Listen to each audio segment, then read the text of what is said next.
So I guess it's a good twist to have Myotismon as the villain. It was set up in a way that it could work. I don't know if the intention was to have Myotismon as the villain the whole time, but even if it wasn't, they were able to cover their tracks very well. And while I may have liked a villain from O2, like an original villain, this show did not set up one that would have worked. Like, who would it have been? Digimon? He was only in it for one episode, and Daemon got freaking sent to the Dark Ocean, and he wasn't even set up to begin with. Whatever. I've overanalyzed this too much, and if I'm in a bad mood now, it's just gonna get worse as this goes on. Okay, so, oh no, Oikawa was possessed, and now there's two Oikawas, and one of them's Myotismon, and Myotismon needs the flowers from the children to create his new body, which is the Malomyotismon form. And he's like super powerful or something. And then Myotismon, to cement himself as a one-dimensional villain from Adventure, just randomly decides to kill Arukenimon and then to kill Mummymon. And no joke, this is one of the most depressing scenes in the series. And it's not even like a good kind of depressing. Like those little animated videos that like reenact real life stories of people losing their family members at 9/11. That's a good kind of depressing. I don't know how to describe the difference, but this is the bad kind of depressing. I mean, these are the two like lighthearted comic relief characters, and they're killed off in this like brutal, almost mean-spirited fashion for literally like no real reason other than to cement that Myotismon is a villain. I mean, I even checked the Japanese version, and the reason there is that Arukenimon like thought to herself that Myotismon was ugly. And Myotismon apparently now can read minds, so he just flat out murders her. And then you got Mummymon over there with tears in his eyes watching the woman that he loves and is known for his entire life, and just for years they've been together, just get brutally cut down by this thing. And then he futilely tries to exact revenge, and he knows it's not going to work, but he's doing it anyway because he's just so filled with pure hatred of this creature that took the love of his life away. And then they just pour acid on him and he's gone. That's not a good way, I think, to handle the death of like a comic relief villain. And like I said, it just feels so mean-spirited that like it just leaves this bad taste in your mouth. It would be like in Duck Soup if Tarantino just for no reason disemboweled Harpo Marx and set Chico on fire. And the fact that Myotismon doesn't kill them at the same time, he allows Mummymon to have that pain knowing that the person he loved is gone forever. He kills them one at a time. This isn't even like it's the digital world where they get turned into eggs and get reincarnated, or in the human world where they become ghosts and get to come back like once a year together. No, they're dead and not coming back ever. I'm trying to think of what can make this scene even more depressing.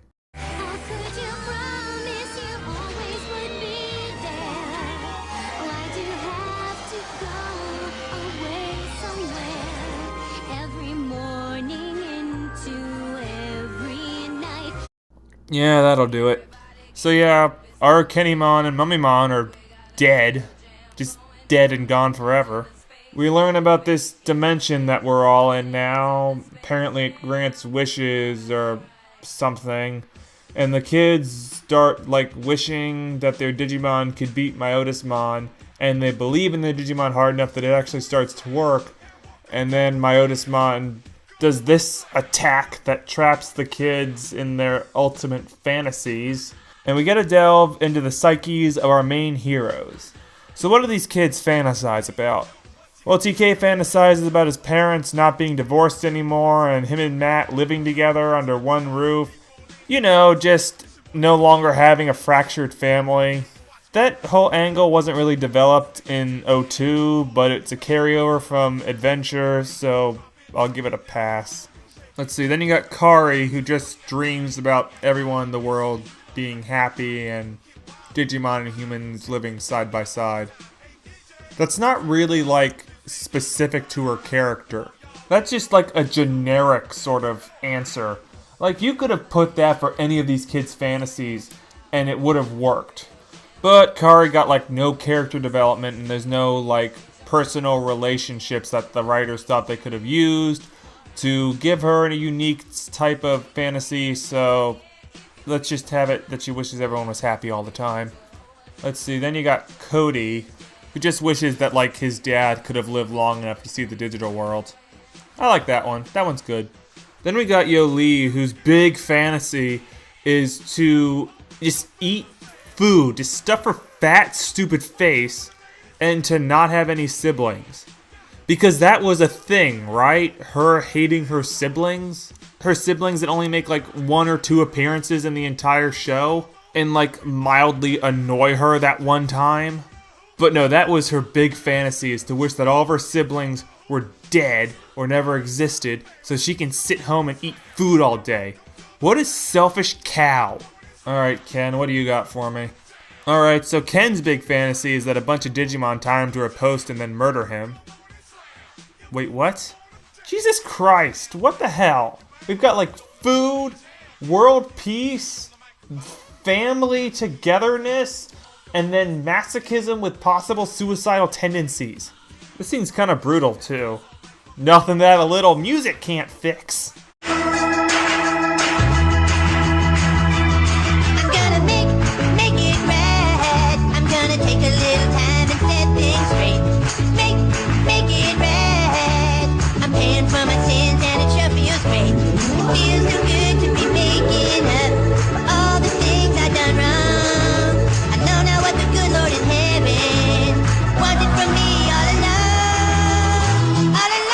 There.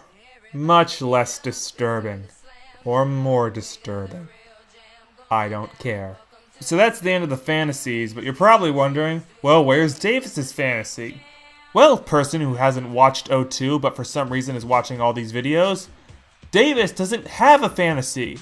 Because, in his words, he's just so happy and so energetic all the time that he doesn't need to dream about what his future is. He's already living the happiest moment of his life every second. Because, you know, Davis never openly fantasized about anything in the show. Ever. So because Davis is always happy all the time, he's immune to the attack, which allows him to go into each other person's fantasies and then, like, drag them out of it with a harsh dose of reality. And nothing was ultimately accomplished other than the fact we killed, like, 5 minutes worth of time. You know what would have been better than giving Davis no fantasy and just having him magically be immune to the attack because he's so stupid? Why not just give him a fantasy, but make it that the fantasy world that he's like concocted for himself is so perfect that he rejects it? You know, make like Kari his girlfriend, make him like a world soccer champ, everyone recognizes him as like the greatest person that ever lived. And then just have him kind of reject that fantasy, because when you have everything, life becomes boring. And Davis seems like a character who would hate life if it ever became boring. He would want some type of challenge in his life that he had to overcome. If everything's just handed to him because he's the greatest, it really takes the fun out of living. Kind of like what happened in that Star Trek movie that had Malcolm McDowell in it, where Captain Kirk is stuck in that like dream space rift thing where the whole world is perfect, but he ends up rejecting it because for a man like Kirk who like loves adventure and loves taking on challenge, a world where everything just is perfect all the time, where you cannot fail, is kind of like a prison. And why the hell am I referencing so many different movies during this freaking critique? And I was gearing up ready to reference The Matrix, where Smith tells Morpheus that humanity rejects a perfect world. Why is my mind just like wandering to all these different movies during this video? Damn it. So I was actually wrong. Going and breaking up these fantasies does accomplish something. It allows the heroes to clone their Digimon in all their Digi-Evolution forms. silly me, because this was the only way to get that outcome. We couldn't have got freaking Digi-clone evolution things any other way. We had to have fantasy worlds. It couldn't have happened during that whole "if I believe hard enough, my Digimon becomes stronger" scene that happened right before this. No, it has to be dream worlds and fantasy worlds and sadomasochistic torture scenes. You know, I think I talked about this during Cross Wars, but how bad does that make the female characters look in this season when their big fantasies are something just so generic or completely trivial, while you have like all the male characters having to deal with like emotional turmoil, loss of family members, and possible suicide.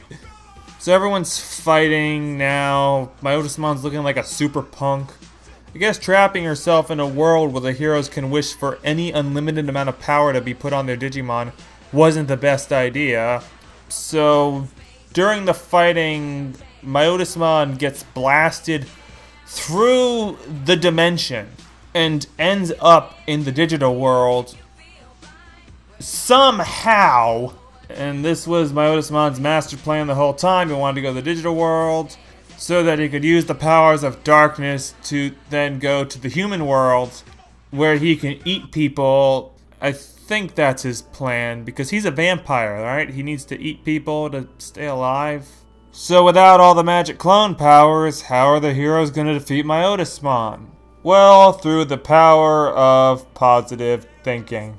Because all the Digidestined that the kids met around the world now fly into the digital world, even though all the ports and all the access to the digital world is supposed to be completely sealed off, thanks to Black Orc Greymon. No, they're just flying in now all over the world, and they discover that Myotismon is powered by the negative emotions of the kids that Oikawa kidnapped. So the heroes discover that if the kids like feel better, then Myotismon loses power. So Davis reveals that his big dream in life is to own a noodle cart, even though we were told that he has no dreams or fantasies at all. And he tells the kids that they don't need Digimon to like be happy in life, and they should just try to be their own person. And then you have this part, which I find hilarious, because then the kids like start listing off their dream jobs, and this causes Myotismon's body to like violently fragment. And every single time a part of his body is destroyed, he makes this dumb yell. I've always wanted a bakery. I love the smell of fresh bread. Bah! So now Myotismon's body is like completely destroyed, and his spirit goes flying up into the air, and all the kids that Oikawa kidnapped that were told they didn't need Digimon to be happy now all of a sudden have Digimon, so they're really happy. And then Imperial Dramon calls upon all the kids of the world to lend him his power so he can make a super gun to shoot Myotismon's spirit and destroy it forever. So that's the end of Myotismon, and then Genai shows up and gives us a long exposition thing about Gatomon's tail ring and the Dark Ocean making people have dark emotions. And then Oikawa is just like randomly dying. How did he just... How is he dying? Was it when Myotismon jumped out of his body? Did that kill him? So Cody is trying to carry him out of the dream world and bring him into the digital world to help to basically allow him to accomplish his lifelong dream, like before he dies. And then Genai tells Cody it's too late, he can't make it into the digital world. Well, he could if you would help carry him. You're making Cody do all the work. He's like 8 and Oikawa is like a full-grown man. Get off your lazy ass and help the stupid 8-year-old carry the freaking dying old man into the digital world so he can complete his lifelong dream that he's risked his whole life just to accomplish, you asshole! And then we learned that Oikawa had Digimon partner all along that was waiting for him to go on like huge adventures with him.